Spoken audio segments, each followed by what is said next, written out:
খুব কম সময়ে আর কম উপকরণে সন্ধেবেলা চায়ের সাথে ইভিনিং স্ন্যাক্স যদি এরকম বানিয়ে নেওয়া যায় তাহলে তো আর কোনো কথাই নেই। তো আজকে আমি যে রেসিপিটা বানাচ্ছি সেটা খুবই একটা ভাইরাল রেসিপি, পনির থেচা। তাহলে চলো শুরু করা যাক। হ্যালো সবাইকে, কেমন আছো তোমরা সবাই? আশা করছি ভালো আছো। হাংরি হার্টস বাই নূপুর চ্যানেলে আরও একটি নতুন রেসিপিতে তোমাদের সবাইকে ওয়েলকাম। তো আমি প্রথমেই এখানে পনিরটাকে কেটে নেব। পনিরটাকে এখানে আমি একটু বড় বড় করেই কাটবো। তোমরা চাইলে এখানে পনিরটাকে ছোট ছোট করেও কাটতে পারো, তাতে কোনো অসুবিধা নেই, বাট পনির থেচা একটু বড় বড় সাইজ করেই কাটা হয়। তো চলো আমি কেটে নেওয়ার পর তোমাদেরকে সাইজটা দেখিয়ে দেবো ঠিক কতটা কীরকম কাটতে হয়। এই রেসিপিটা তোমরা সন্ধেবেলা স্ন্যাক্সের জন্য একবার বানিয়ে দেখো, চায়ের সাথে জাস্ট জমে যাবে। চা ছাড়াও কিন্তু তোমরা এই ইভিনিং স্ন্যাক্সটা একবার বানিয়ে দেখতে পারো। আমি তোমাদেরকে কথা দিচ্ছি যে তোমাদের ভালো লাগতে বাধ্য। এখানে দেখতেই পাচ্ছ সাইজগুলো আমার সব কাটা হয়ে গেছে। তো দেখতেই পাচ্ছ আমি কতটা বড় সাইজ রেখে কেটেছি। তো তোমরা এরকম সাইজে কাটতে পারো বা ছোটও কাটতে পারো। এবার একটা প্যান নিয়ে নিয়েছি, তাতে 1 চামচ মতো তেল দিয়ে দিলাম। এরপরে আমি জিরে দিয়ে দিচ্ছি 1 চামচ মতো। তোমরা চাইলে এটা ড্রাই রোস্টও করতে পারো, আমি একটু তেল দিয়েছি। তো এবার এর মধ্যে আমি রসুন দিয়ে দেবো 12 থেকে 15টা কোয়া মতো। রসুনটা একটু বেশিই দেবে, তাহলে ফ্লেভারটা খুব ভালো লাগবে। এরপরে আমরা এখানে বাদাম দিয়ে দেব বেশ কিছুটা পরিমাণ। এরপরে ঝাল অনুযায়ী আমরা লঙ্কা দেব। আমি এখানে 5টা মতো লঙ্কা দিয়েছি, তোমরা তোমাদের ঝাল অনুযায়ী লঙ্কাটা দিও। এবার এটাকে লো টু মিডিয়াম হিটে ভালো করে বেশ কিছুক্ষণ নাড়তে হবে। একটু হালকা লাল হয়ে গেলেই আমরা এটাকে নামিয়ে দেব। দেখো একদমই কালারটা চেঞ্জ হয়ে গেছে। এবার আমরা এটাকে নামিয়ে নেব। খুব বেশি ভাজার কিন্তু একদমই দরকার নেই। এবার হামানদিস্তাতে আমরা এটাকে ঢেলে নেব। তোমরা চাইলে মিক্সিতেও করতে পারো, তাতে কোনো অসুবিধা নেই, আমি হামানদিস্তাতেই করছি। এরপরে এর মধ্যে ধনেপাতা দিয়ে দেবো বেশ অনেকটা পরিমাণ। এখানে ডাটা সমেতই ধনেপাতাটা দেবে। তো এবার ধনেপাতাটা দেওয়ার পর এখানে নুনটা দেবে, এটা স্কিপ হয়ে গেছে। তো নুনটা তোমরা দিয়ে নেবে একটু স্বাদ অনুযায়ী। তোমরা চাইলে ড্রাই রোস্ট করার সময়ও নুনটা দিয়ে ড্রাই রোস্ট করতে পারো, তাহলে কিন্তু আলাদা করে আর নুন দিতে লাগবে না। তো দেখতেই পাচ্ছ এখানে কেমন ফাইন পেস্ট না করে এরকম থেতো করা হয়েছে। এরপরে আমাদের পনিরগুলো দিয়ে ভালো করে গায়ে মশলাটাকে কোট করিয়ে নিতে হবে। এরকমভাবে চারিদিকটাকে অল্প অল্প করে দিয়ে দিয়ে এটাকে কোট করে নিতে হবে। তো চলো আমি একটা বানিয়ে দেখিয়ে দিচ্ছি।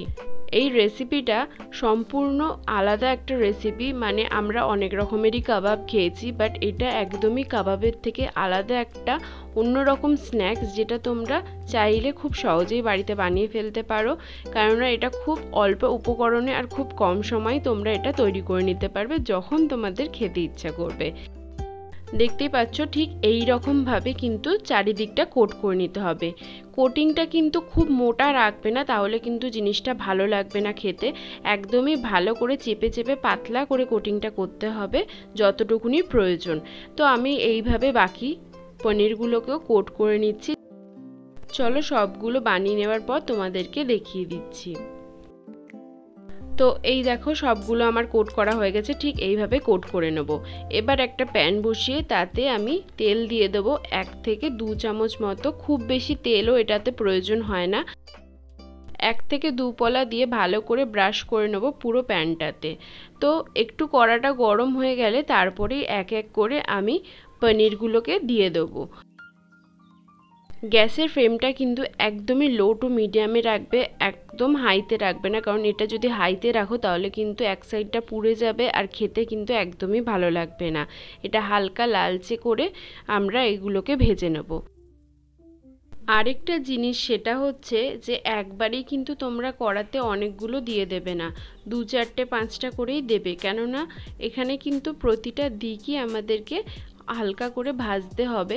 তো যদি অনেকগুলো একসাথে দিয়ে দাও তাহলে কিন্তু উল্টানোর সময় অসুবিধা হবে।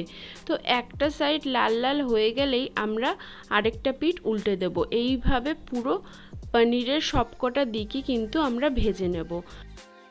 তো দেখতেই পাচ্ছ এখানে অনেকগুলো দিকই ভাজা হয়ে গেছে। এইভাবে বাকি দিকগুলোও আমি ভেজে নিচ্ছি। তোমরা কিন্তু একটু টাইম নিয়ে ভাজবে। তো এই যে আমাদের পনির থেচা একদমই রেডি। তো এইগুলো আমি তুলে নেব। এইভাবে আমি বাকিগুলোকেও ভেজে নেব।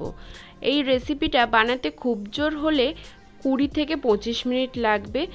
এত সহজে আর খুবই কম উপকরণে, যেটা আমাদের বাড়িতে অলওয়েজ অ্যাভেলেবেল থাকেই, খুব বেশি জিনিস নয়।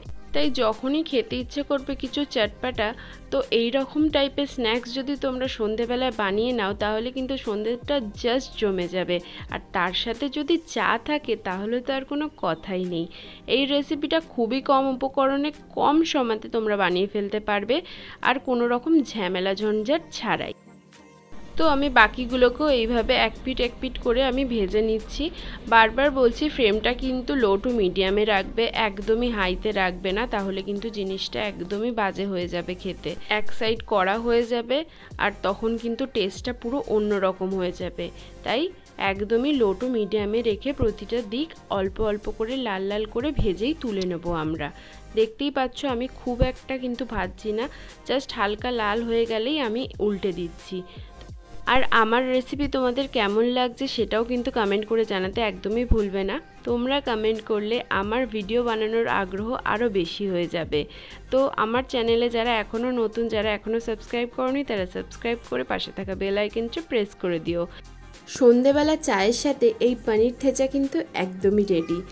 আজকের রেসিপিটা কেমন লাগলো তোমরা আমাকে জানিও, আর যদি ভালো লাগে তাহলে একটা লাইক করে দিও। তোমরা কমেন্ট করে জানিও আমাকে, তোমরা কমেন্ট করলে আমার সত্যিই খুব ভালো লাগে, ভিডিও করার আগ্রহ আরও বেড়ে যায়। আর তার সাথে সাথে শেয়ার করে দিও। আজকের মতো টাটা।